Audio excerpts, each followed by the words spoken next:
shattered the blade against me when he tried to strike me down. Thus the captive spirit inhabiting the Reaver was released, and binding itself to me became my symbiotic weapon.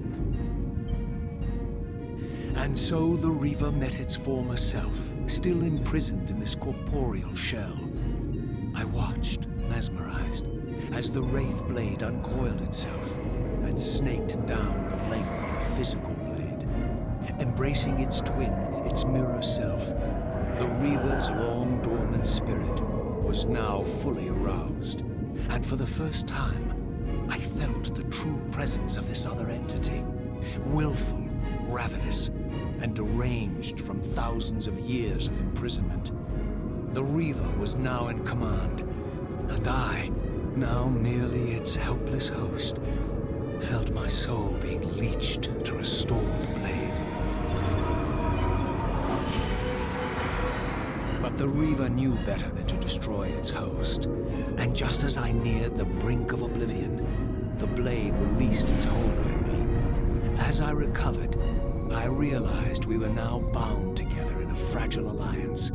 The Reaver no longer merely my symbiotic weapon, but a sentient parasite competing for control. What have you done to me, Mobius? Is this your trap? How mine? Don't forget it was Kain who led you here, not I. While you curse me, the only soul in Nosgoth ready to guide and assist you.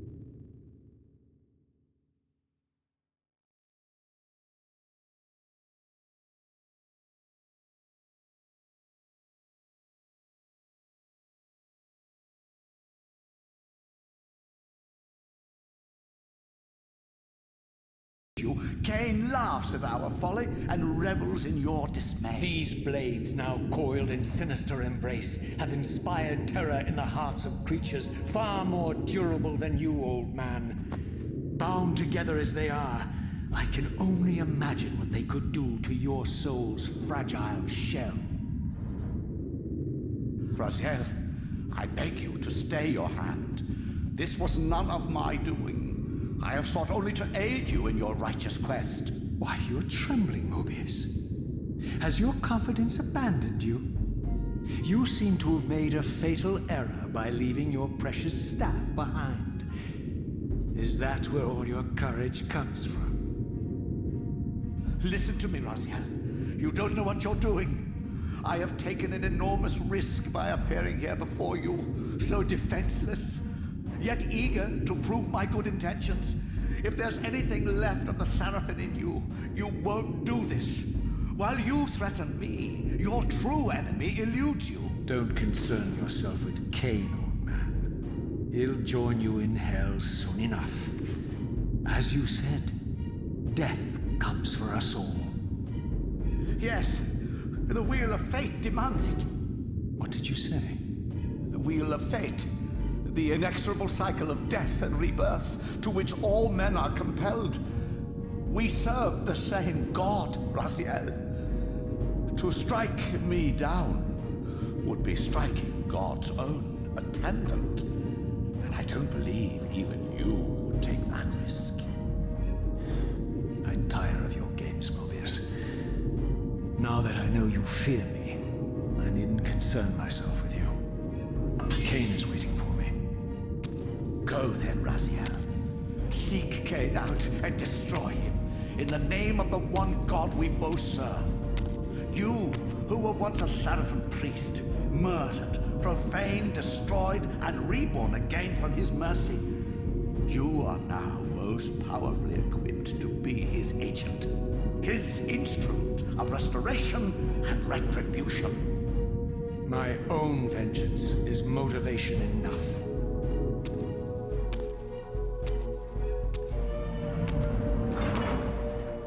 By my soul, you almost had me, my little blue assassin. But that'll be the one and only chance you get. I assure you of that. I could now summon the blade at will, regardless of my strength. But once summoned, the blade's ravenous appetite could not be contained. It devoured the souls of its victims, and if I allowed it to become over-aroused, the Reaver would now turn its hunger on me.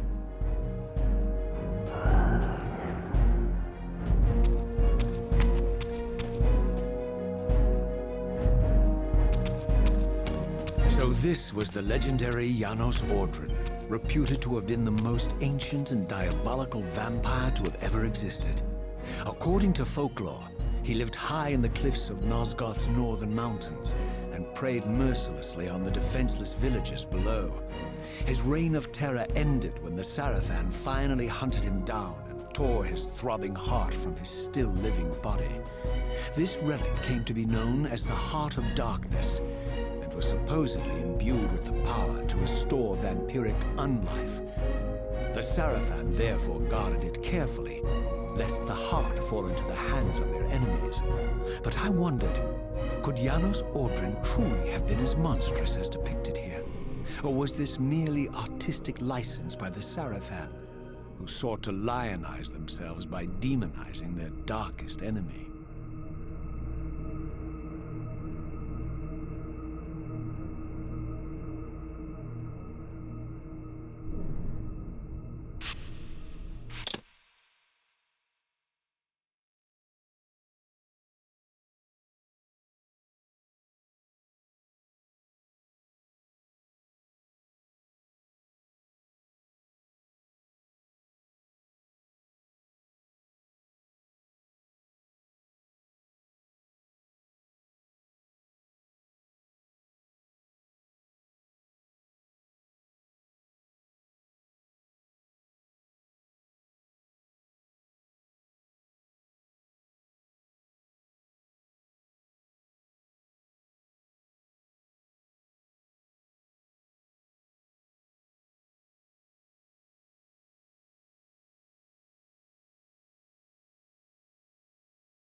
Strange how my history came full circle. This chapel, I realized, was a memorial to my former Sarafan brethren and myself. All of us martyred here, and then so cruelly profaned by Kain when he imposed his gift on our noble corpses. For the first time, I beheld the image of my Sarafan self, memorialized here among my fallen comrades. It tortured me to see how noble and pure I had been, and what a vile phantasm I had become. And a profound sense of injury, of loss and betrayal welled up in me, so overwhelming I could barely contain it. All I wanted at this moment was to find Kain and destroy him.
emerged, and for the first time beheld Nosgoth in its former glory. The land overflowed with abundant life and vitality, and I knew with certainty then that the world I had left behind was nothing more than the corpse of Nosgoth, a lifeless husk bled dry by the corruption of Kain's parasitic empire.